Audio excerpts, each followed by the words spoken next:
Assalamualaikum warahmatullahi wabarakatuh.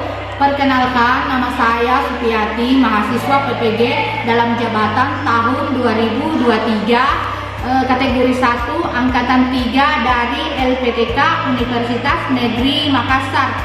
Saya mengajar di SMA Negeri 4 Pangkep, Kabupaten Pangkep, Sulawesi Selatan. Pada kesempatan kali ini saya akan melaksanakan PPL Aksi 2 kelas 11 dengan materi larutan elektrolit dan non-elektrolit. Selamat menyaksikan.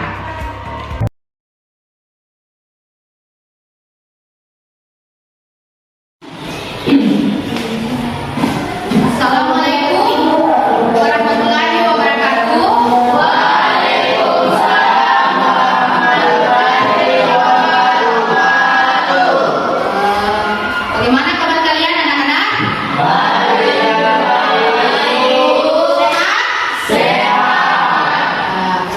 Sebelum kita mulai, tolong disiapkan dulu ya. Tidak lupa kalian semua ya. Siapkan dulu.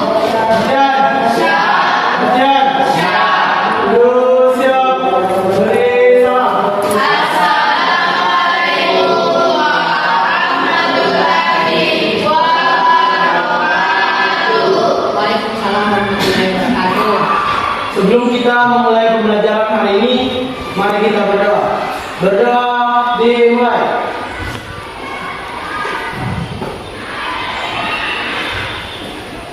Amin. Selesai. Kalian sudah berdoa ya.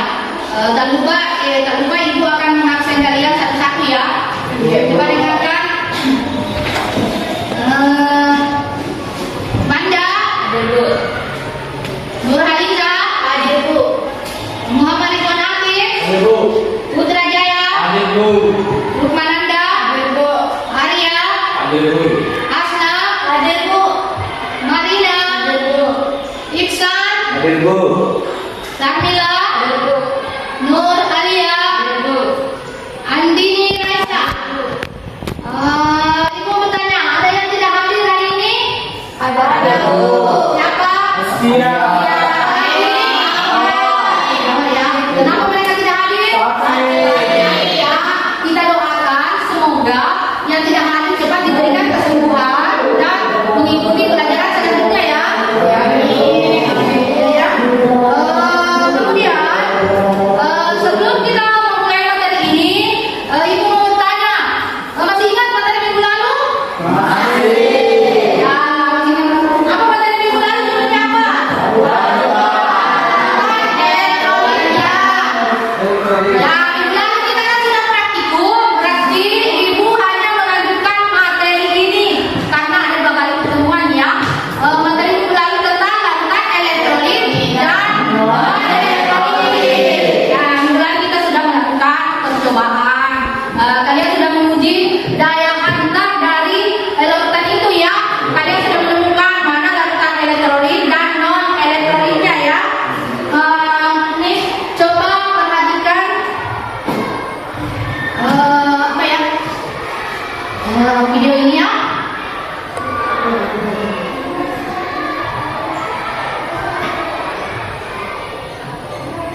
Semoga kalian selalu semangat menyaksikan tayangan ini ya. Teman-teman, sifat larutan dapat dibedakan berdasarkan daya dan listrik, yaitu larutan elektrolit dan larutan non-elektrolit.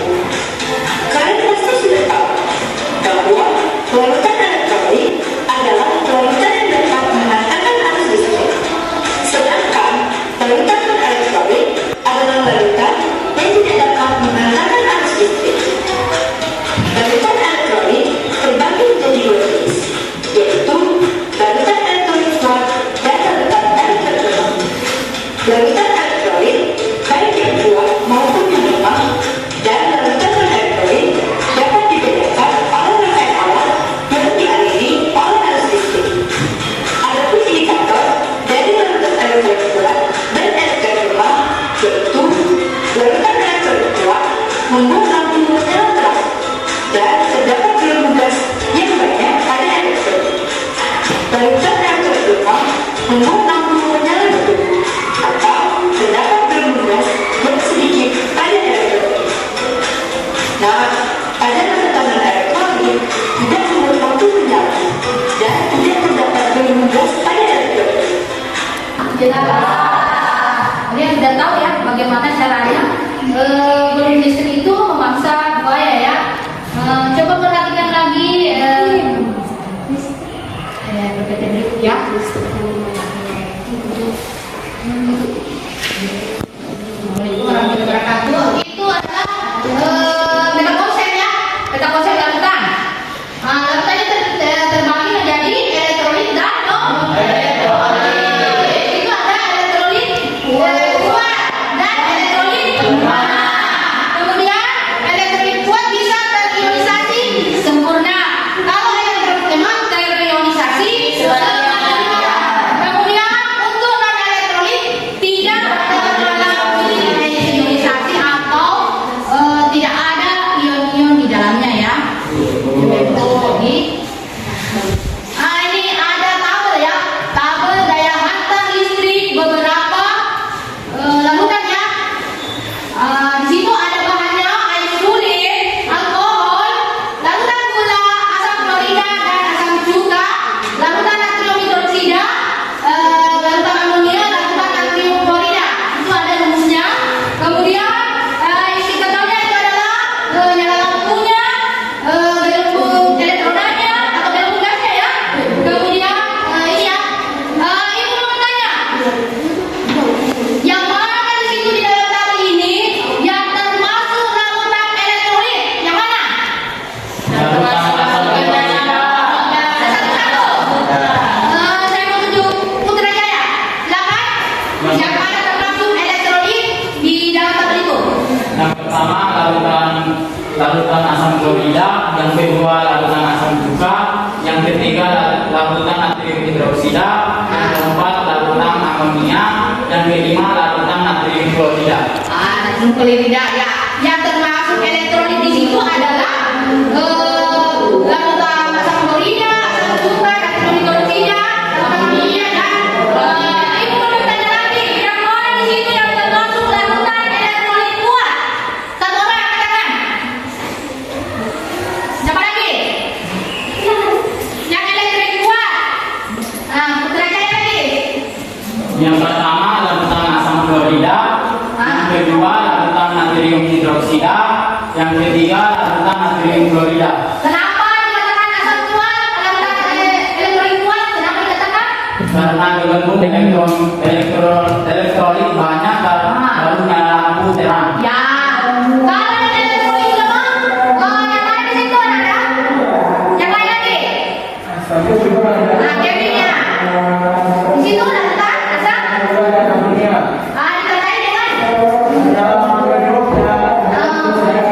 Ya, nyala lampu redup. Ya, di situ ya. Kalian sudah bisa membedakan ya bahwa di situ larutan elektrolit kuatnya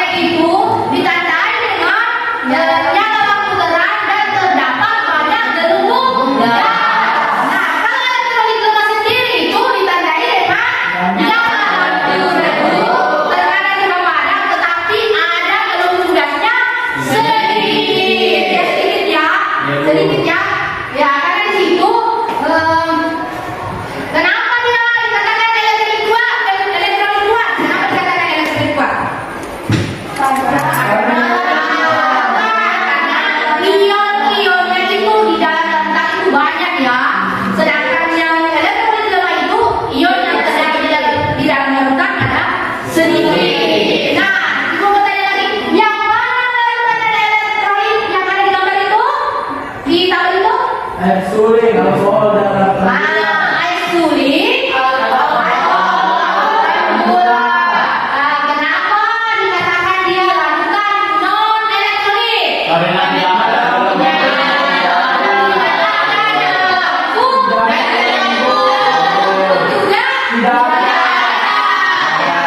Oke ya, sudah paham? Kita lanjut lagi. Coba dilihat ini tabel reaksi ionisasi ya. Ini ada ikatan ion. Reaksi ionisasi adalah proses perubahan zat menjadi ion-ionnya. Jadi, semakin banyak jumlah ion yang terkandung dalam larutan elektrolit, maka akan semakin tinggi pula daya hantar listriknya. Begitu juga sebaliknya, jika semakin sedikit ion-ion yang terkandung di dalam larutan, maka daya hantar listriknya juga lemah ya. Di sini larutan elektron bersumber dari senyawa ion yang mempunyai ikatan ion dan senyawa kovalen polar yang mempunyai ikatan kovalen polar ya, yang berada dalam bentuk larutan. Coba lihat tabelnya itu. Contoh senyawanya adalah asam asetat ya. Rumus kimianya CH3COOH. Kemudian reaksi ionisasinya itu ialah CH3COOH bereaksi menjadi H+ dan CH3COOS. Begitu juga dengan asam sianida dan HCl melepaskan ion keturai menjadi H+ dengan Cl-. Asam fosfat H3PO4 keturai menjadi 3H+ dan HPO 3HPO4 3-. Amonium hidroksida NH4OH keturai menjadi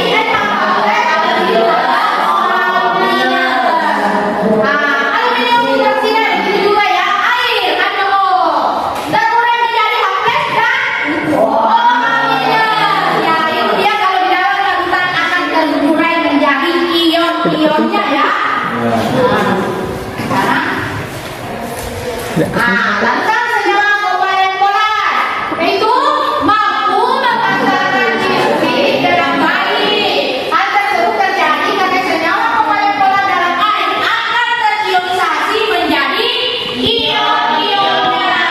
Contohnya kemudian senyawa kovalen polar timbul karena perbedaan elektronegativitas antar atom yang sangat kecil ya. Maka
pelajaran ini berarti campuran homogen antara garam sebagai zat terlarut dan air sebagai pelarut. Kemudian contoh yang lain misal larutan gula, berarti campuran antara gula sebagai zat terlarut dengan air sebagai pelarut.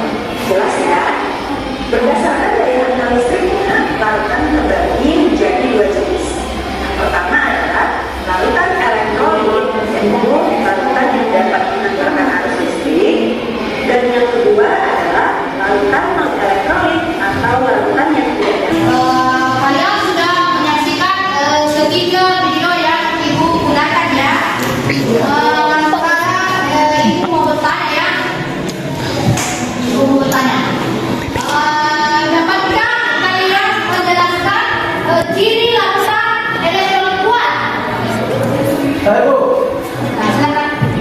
dengan menggunakan alat uji elektronik kita dapat mengambil kesimpulan bahwa ciri larutan elektrolit kuat yaitu larutannya terang, terdapat banyak gelombang gas, dari ionisasi sempurna dan derajat ionisasinya lebih dari 1. Contohnya HCl, natrium hidroksida dan NaCl. Ya, terima kasih untuk jawaban saudara Kevin ya. Bagus ya. Dia sudah bisa menjawab bahwa ciri larutan elektrolit kuat itu terdapat dari gelombang gas dari ionisasi sempurna, kemudian derajat ionisasinya lebih dari 1. Kemudian saudara yang kedua bertanya, dapat kalian menjelaskan ciri-ciri larutan elektrolit lemah? Ada ya, ada.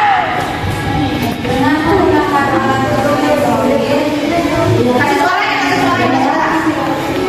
Dengan menggunakan alat uji elektrolit, kita dapat mendapatkan yaitu dengan ciri-cirinya lampu menyala redup, ada sedikit gelombang gas dan terionisasi sebagian, serta derajat ionisasinya lebih dari 0 dan kurang dari 1. Ya, terima kasih untuk jawabannya, Kevin ya, sebagai perwakilan. Coba yang lain menyampaikan ya, presentase dari temannya. Baik, Assalamualaikum warahmatullahi wabarakatuh.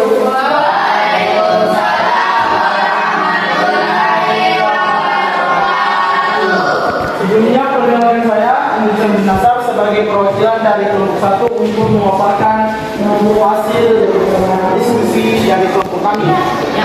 Adapun gambar diskusi yaitu perhatikan data tabel percobaan sebagai bahan analisa.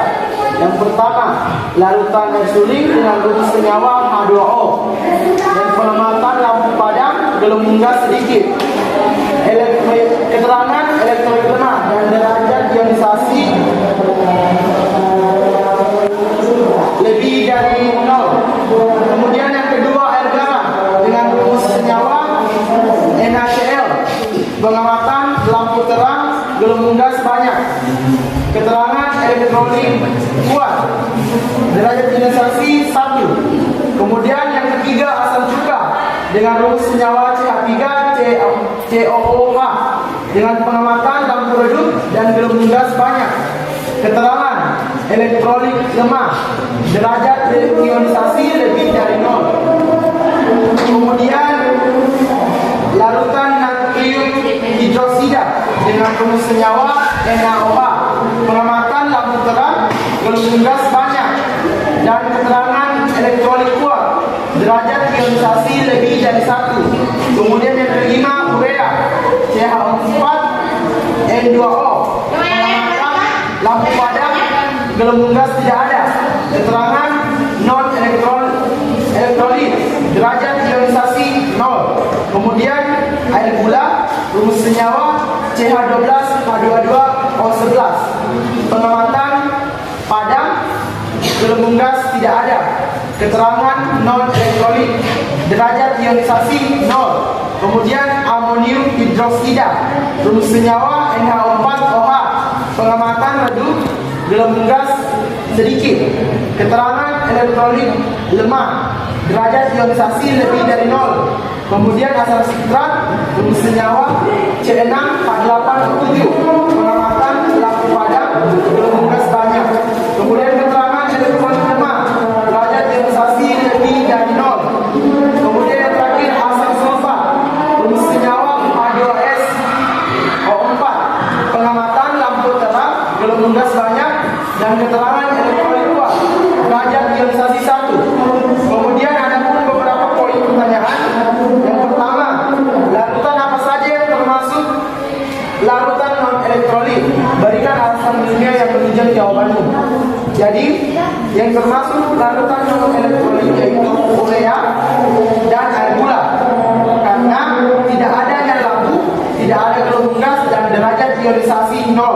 Kemudian yang kedua, larutan apa saja yang termasuk larutan elektrolit kuat? Berikan alasan ilmiah yang menunjang jawabanmu.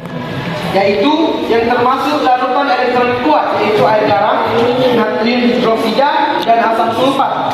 Karena terdapat banyak gelembung gas, lampu menyala terang, dan derajat ionisasi 1. Yang ketiga, yang termasuk elektrolit lemah, yaitu air suling, asam cuka, amonium hidroksida, dan asam sitrat.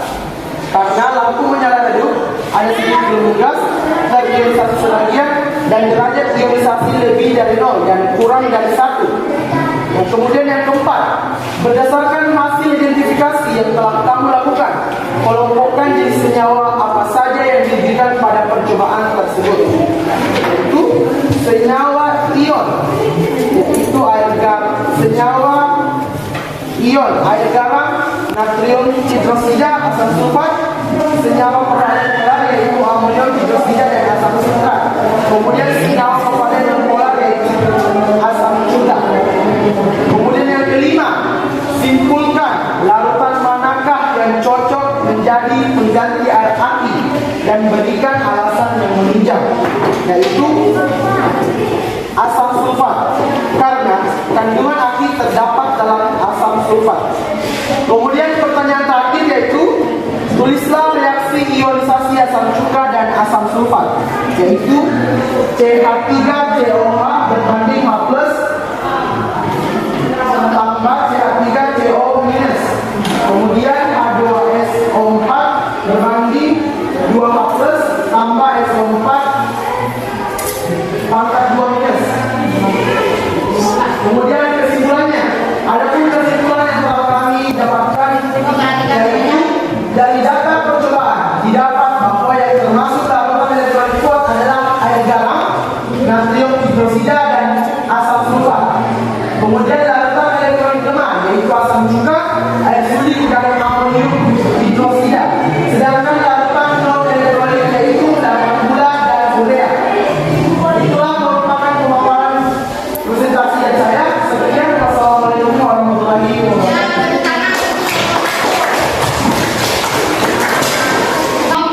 Kelompok tiga mau bertanya kepada kelompok mana? Kelompok tiga mau bertanya kepada kelompok 4, tolong didengarkan jawaban pertanyaannya. Silakan. Pertanyaannya itu, apa alasan larutan non-elektrolit tidak dapat menghantarkan listrik? Ya, silakan dijawab. Baik, saya akan menjawab pertanyaan dari kelompok 3 karena tidak memiliki bentuk ion dalam larutannya. Apakah jawaban saya diterima? Bagaimana? Ya, karena kalau dalam larutan elektrolit itu tidak memiliki ion, ya, sehingga tidak dapat mengantarkan listrik. Ya,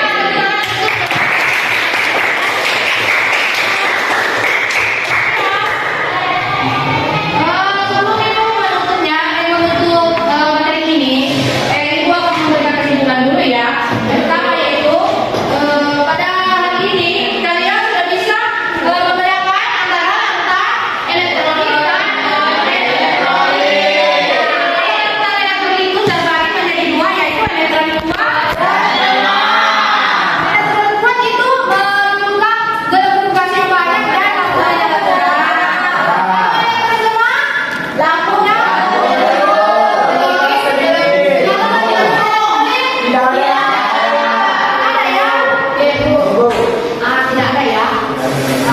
Itulah kesimpulannya. Dan ibu mau bertanya lagi. Setelah melalui materi ini, apa yang telah kalian pelajari hari ini? Yang kalian pelajari hari ini tentang apa yang kalian sukai dari materi ini? Prakteknya ya. Adanya kerjasama ya. Diskusinya, videonya, kemudian apa yang belum kalian pahami dari materi ini? Alhamdulillah tidak ada dulu. Oh, tidak ada. Ya, terima kasih ya.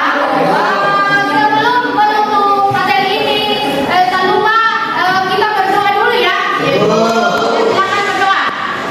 Baik, sebelum mengakhiri pembelajaran hari ini, mari kita berdoa. Berdoa dimulai.